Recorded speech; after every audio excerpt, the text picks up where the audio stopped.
Assalamualaikum warahmatullahi wabarakatuh. Pada kesempatan kali ini, saya dan teman-teman saya akan membahas salah satu peristiwa penting dalam sejarah pemikiran Islam, yaitu munculnya aliran kalam dalam peristiwa tahkim. Peristiwa ini bukan hanya berdampak secara politik, tetapi juga menjadi titik awal lahirnya berbagai aliran teologi Islam atau ilmu kalam. Untuk membersihkan waktu, langsung saja mari kita bahas.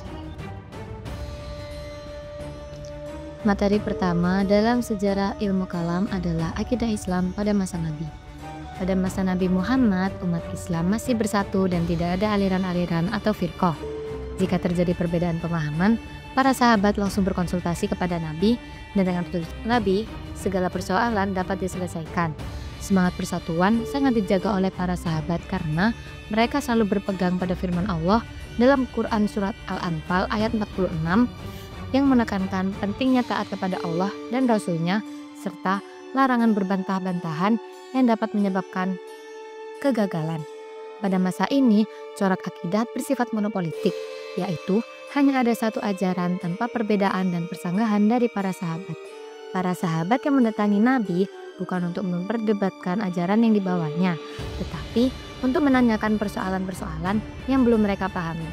Embrio perpecahan baru muncul setelah Nabi Muhammad wafat, ketika terjadi perselisihan tentang siapa yang paling berhak untuk menggantikan kepemimpinan umat Islam.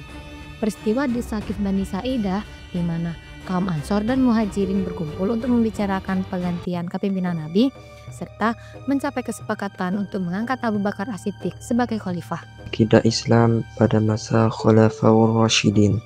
Pada masa Khulafaur Rasyidin, khususnya pemerintahan Abu Bakar dan Umar bin Khattab, persatuan umat Islam masih bisa dipertahankan. Biarpun sempat ada beberapa nabi palsu dan sebagian umat Islam enggan membayar zakat di awal kekhalifahan Abu Bakar, namun semua permasalahan tersebut dapat diatasi oleh Abu Bakar. Munculnya benih-benih perpecahan pada akhir pemerintahan Utsman bin Affan. Ketidakstabilan politik mencapai puncaknya dengan terbunuhnya khalifah ketiga, yaitu di masa pemerintahan Utsman bin Affan. Intrik politik yang semakin besar dengan meninggalnya Utsman bin Affan membuat terjadinya Perang Jamal dan Perang Siffin atau Perang Persaudaraan. Yang ketiga adalah akidah Islam pada masa Bani Umayyah. Perdebatan akidah menjadi sangat tajam di masa Bani Umayyah karena kokohnya kedaulatan Islam yang memberi keleluasan pemikiran, serta masuknya pemeluk Islam dari berbagai latar belakang budaya. Fokus diskusi meliputi qadar dan istita'ah. Yang pertama, paham Jabariyah. Corak pemerintahan yang represif oleh beberapa khalifah Bani Umayyah menyebabkan sebagian umat Islam menjadi apatis dan beranggapan bahwa semua yang terjadi adalah takdir. Pemikiran ini sangat menguntungkan pemerintah dan dimanfaatkan untuk melegitimasi kebijakan mereka. Tokoh utamanya adalah Jam bin Safwan. Yang kedua, paham Qadariyah. Sebagai reaksi terhadap Jabariyah, muncul konsep teologi baru yang menandingi Jabariyah. Tokoh-tokoh penggeraknya antara lain Ma'bad al-Juhani, Wailan ad-Dimashqi, dan Ja'ad bin Dirham. Yang ketiga adalah sikap sahabat. Para sahabat yang masih hidup, seperti Ibnu Umar, Jabir bin Abdullah, dan Anas bin Malik, menolak dan tidak mau terlibat dalam perdebatan ini. Yang keempat, Hasan al-Basri. Muncul pemikiran cerdas, Hasan al-Basri, yang berpendapat bahwa mukmin yang melakukan dosa besar adalah fasik, namun tidak keluar dari golongan mukmin. Pendapat ini menjadi rujukan mayoritas umat Islam. Akidah Islam pada masa Bani Abbasiyah. Pada masa Abbasiyah, khususnya saat pemerintahan Khalifah Al-Ma'mun, terjadi pengembangan besar dalam ilmu kalam, teologi Islam. Ini dipicu oleh masuknya pemikiran Yunani dan Persia melalui gerakan penerjemah besar-besaran.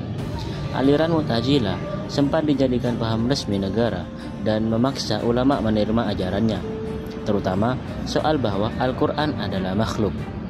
Banyak ulama yang menolak, bahkan dipenjara. Peristiwa ini dikenal sebagai mihnah. Penolakan terhadap Mu'tazilah memunculkan tokoh seperti Abu Hasan al-Asy'ari dan Abu Mansur al-Maturidi yang menawarkan pemikiran akidah moderat wasatiyah dengan pendekatan dalil akli, rasional, dan dalil nakli, wahyu. Pemikiran mereka berkembang luas melalui murid-muridnya seperti Al-Ghazali dan Al-Juwaini. Selanjutnya adalah akidah Islam sesudah Bani Abbasiyah. Setelah era Bani Abbasiyah, Asy'ariyah dan Maturidiyah menjadi aliran akidah mayoritas umat Islam. Keduanya dikenal dengan cara pemikiran yang wasatiyah atau moderat, mudah dipahami, dan berhasil memadukan dalil nakli antara teks Al-Quran dan hadis dengan pendekatan akal atau filsafat. Aliran ini kemudian dikenal sebagai Ahlussunnah wal Jamaah. Pada awal abad ke-8 Hijriah, muncul Taqiyuddin Ibnu Taimiyah di Damaskus dengan gerakan Salafi. Ia berusaha mengkritisi beberapa pemikiran Asy'ariyah yang dianggapnya tidak murni bersumber dari Al-Quran dan hadis. Selanjutnya, pemikiran Islam berkembang dengan munculnya tokoh-tokoh seperti Ibnu Qayyim al-Jauziyah, Jamaluddin al-Afghani, Rashid Ridho, Muhammad Abduh, dan Muhammad bin Abdul Wahab. Peristiwa Tahkim. Ali bin Abi Thalib menerima tampuk kepemimpinan dalam keadaan sulit karena harus menghadapi kasus pembunuhan Utsman bin Affan. Muawiyah yang merupakan kerabat Utsman menuntut agar kasus itu segera diselesaikan. Tapi ia sendiri menolak membayat Ali dan tidak mengakui khalifahnya. Muawiyah lalu membentuk kekuatan di Syam dan terjadi pertempuran antara kedua kubu di Siffin pada tahun 657 Masehi. Saat pasukan Ali hampir menang, pihak Muawiyah mengusulkan perundingan. Meski sempat meragukan niat baik mereka, Ali akhirnya setuju karena desakan pasukannya. Perundingan dilakukan di Dumatul Jandal yang kemudian dikenal sebagai tahkim atau arbitrase. Masing-masing pihak mengirim delegasi. Pihak Ali dipimpin oleh Abu Musa al-Asy'ari dan pihak Muawiyah dipimpin oleh Amr bin Ash. Dalam perundingan itu disepakati bahwa untuk meredakan konflik, baik Ali maupun Muawiyah harus mengundurkan diri dari jabatan mereka.